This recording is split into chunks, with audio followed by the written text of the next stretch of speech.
Okay, folks, it's your buddy Mike Messier, just leaving the wonderful movie theater. Saw a pretty good horror film tonight. I thought it was good. Imaginary. Should you go see it? Should you go not? I often say this, and it's often true. If you were a horror fan, I'd say yes, go see it. If you're not, don't. I think for the horror aficionados who pretty much see all the horror films that they can, this one won't disappoint. If you're not into horror, I don't think it's that good that a non-horror genre fan should feel compelled to go see it. There are several horror cliches in this film and some new ones. This is a Lionsgate Blumhouse co-production, apparently, filmed in New Orleans, Louisiana. So what's the story all about? Well, we kind of start off hot. Spoilers. We start off hot with some action, some activity. I typically like horror films that have like the moment before, played out. Like give me some suspense, maybe a couple of fake scary moments before we get into shit. This one doesn't do that. We kind of immediately get thrown into this scene with this lady, Jessica. Once again, it's really not discussed in the film. Maybe it's subtext, maybe it's not. It could be a generational thing. It is, Jessica is the stepmother to these children.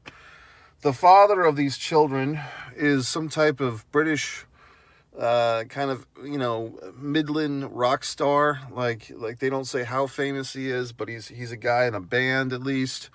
The band might be called the Walkmen because he has a T-shirt on at one point that's called the Walkmen. And the mother, the biological mother of these women, these white girls, there's two daughters. She is not mentally capacitated. She is incapacitated, and there's a backstory with her that gets revealed throughout the proceedings. But basically, the ex-wife at some point went insane, violent, and she's been institutionalized and she's out of the picture. At least that's what we're led to believe. And so dad, meanwhile, has romanced this other woman, Jessica, who one might say African American. So we do have this interracial element to this movie, but it's like I said, it's not really discussed. And this is where, everyone sees, you see the front of my hand, I see the back of my hand. Except right now I'm seeing also the front of my hand because of the fucking phone. But basically, if you come from generations of which interracial dating was still a thing and people got all excited about it, then that would have some type of meaning. And if you're probably a younger person where everybody does whatever the fuck they want, then you probably don't care. It probably means nothing. And I've noticed that that is a generational thing because as society progresses and people are more open-minded and there's less hang-ups and less bigotry, we see more and more interracial relationships in films that aren't even discussed. And, back in the day, if there were to be an interracial relationship, which for a long time there were not in film or television, but if there were to be, then that would be the whole fucking movie. Like, that would be the fucking story. That would be it. But now we've progressed, thankfully, to the point where we can have these interracial couples, and if anything, it's subtext, and, or for some viewers, it's no text, because it doesn't resonate as there being any type of issue. However, Blumhouse, I believe Get Out, the big film from about 7 or 8 years ago, I believe Get Out was associated with Blumhouse. And that obviously brought some of these racial issues, interracial dating, the dark side, so to speak, because the black man is seduced by the white woman. Why am I mentioning Get Out? I think there is a Get Out reference in this movie. Now, basically, it's just a line of dialogue where Jessica screams to Taylor, the older of the two stepdaughters, "Get out!" But it's kind of, I thought, maybe is this a little shot out to a previous work? Or maybe it's just a fucking line of dialogue. Also, for those of you that have been watching at home, I'm counting the times in major motion pictures when you hear the line, "Are you okay?" And the other variant of that could be, "Are you all right?" And in this one, I only counted one, "Are you all right?" So that's just kind of fun. If you go to the movies these days, try to see all the times or remember all the times or look for or listen for the line of dialogue, "Are you okay?" Because it's very lazy writing, I think, and so forth. So anyway, going back to this film, a lot of horror film cliches, but then some new shit. The absentee father, the father's kind of half there, half not. The stepmother, typically we see in films the evil stepmother. There's been a few movies, I think, going way back, Julia Roberts' Stepmom, where she's the stepmother to a couple of brats that the original mother is dying off, I think played by Susan Sarandon. But in this film, the human element, see what I like, a horror film should have like the human story and then it should have like the horror story, right? So in this film, the family story, the human story is the struggle of the stepmother to be loved and respected by these children that are not her biological children, but she's married the husband there, and now, more or less she's taking care of these kids. And what does she have in common? Well, as a young child, apparently, our friend Jessica, she was burned, quite literally, by the evil, and her father somehow got institutionalized. That all gets revealed, and she has this serious burn mark on her arm, and the youngest child, Alice, has a burn mark on her arm. Now, these names I thought were somewhat interesting. Obviously, we'll see as the film progresses that the little girl was kind of the centerpiece of this movie. I mean, there's a lot of centerpieces. Jessica, the stepmother, is the center character, but also the youngest daughter is too. The precocious child who's in touch with the imagination manifested as this fucking teddy bear. But little Alice, I thought, was obviously a reference to Alice in Wonderland.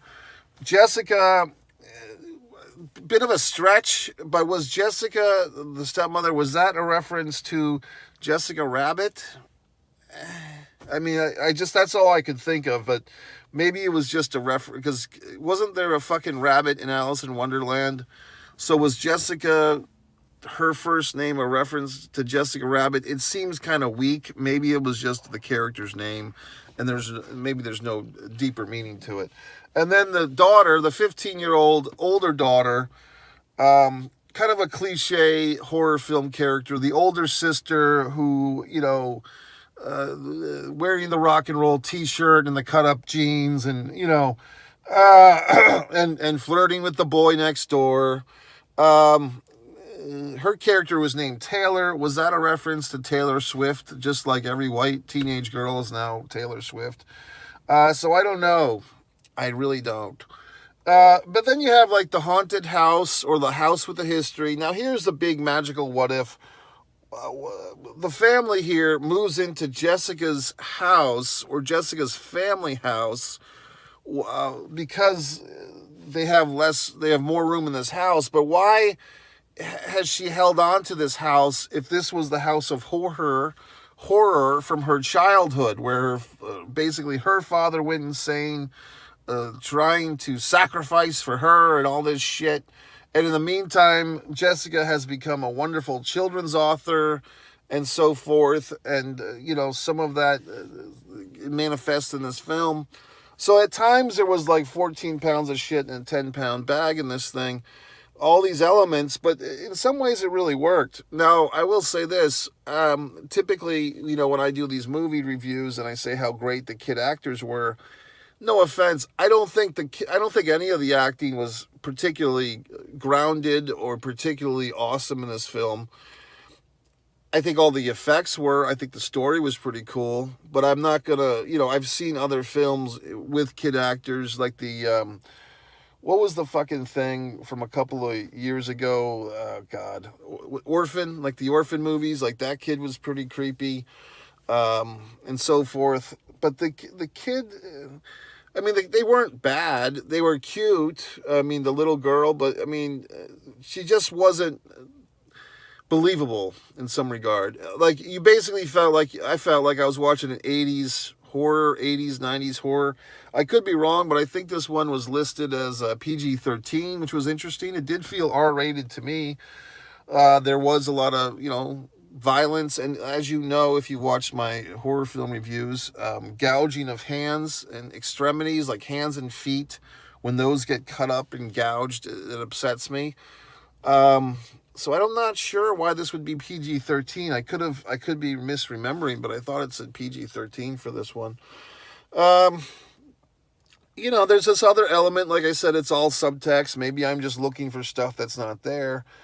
The black lady having to clean up the mess of the white lady. The white biological mother basically was, possessed or psychotic or whatever. And she's abused and tormented her kids. And now the black lady has to come in and fix everything. Is that a metaphor for our society? With all these Karens ruining everything, and then other people have to come in and clean up the mess? You tell me. I'm just thinking. What else? Like I said, the absentee father. There's other cliches. This movie was a fuckload better, I thought, than Five Nights at Freddy. And I did see Swim Night again, and I liked Swim Night more the second time I saw it. But I was seeing like a pattern, because I think Swim Night was Blumhouse, and it seems like every fucking horror film is Blumhouse now. I'm seeing this pattern of, like, there needs to be a sacrifice. Like, that was the whole thing with Swim Night, and it's kind of the whole thing with this. Someone has to sacrifice in order for the other characters to live. So I don't know. These thoughts permeate my mind, and I'm just social commentary. But it occurred to me, like with this audience tonight, typically when I see, that's why there was this movie last summer called, I believe it was called The Blackness, which was an all mostly African-American cast horror film, kind of not a parody so much, but a little bit of a parody, basically making the point that, that black people really love, this is a stereotype, but my experience would say this, because I go to the movies all the time, and I'm aware of the audiences, because I'm in the theater, assholes. So no hashtag on me tonight, you fucks. But from my experience, a lot of times I go to horror films, especially on the weekends. It's often with the horror films, often an African-American dominated audience, quite often, okay? And it's kind of like the reverse of an NBA game. Like, you go to the NBA arena, and it's mostly these rich white assholes paying to see the basketball players, who are typically African-American assholes. And in the movie theater, it's the opposite. It's the African-American people are watching the white people get killed by zombies or killed by monsters or ghosts or whatever the fuck. So it's kind of nice to see in this movie that integration rather than segregation. And, you might be saying, well, gee whiz, Mike, why are you thinking about all these issues? Well, I don't know, because I'm aware of our society and I watch YouTube. So all these things are on my mind, you fucks. So, but in this particular movie, we have some nice integration. Like, we don't have an all-white cast. We don't have an all-black cast. This lady, the stepmother, is trying her best to raise these precocious white children. And, I'm not sure what's in it for her, to be honest with you, because this British guy, the husband, is not terribly attractive or terribly interesting. So why would she be so fascinated by him? I don't know. But, that's why I said this is not a perfect film. I did find it to be enjoyable, but if you're really going to look at the storyline here, this is not, that great in some regard. Well, I think the fun of the movie starts, the fun and the scariness starts when they go into the imagination land, where it really is like this demented Alice in Wonderland place. You have the fucking teddy bear, has like a fucking portrait of the goddamn teddy bear. And then there's like the evil version of the teddy bear, where he's all evil and scary. And that was good.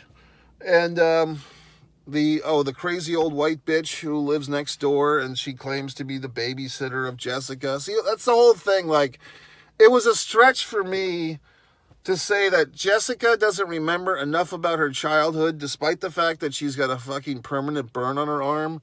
because of what she went through in this house, 20 or 30 years earlier. She's coming back to live in that house and bring her husband and her stepchildren into this house. You kind of lose me on that. And maybe I missed something. Or did Jessica not remember her own childhood? That seemed very odd to me. Like, that's a gaping hole in this fucking Swiss cheese of a movie. It's like, why, if you had a horrible childhood experience in a house, why would you bring other people into that house? Why would you bring other people into your horrible experience of a house, okay? Made no sense. So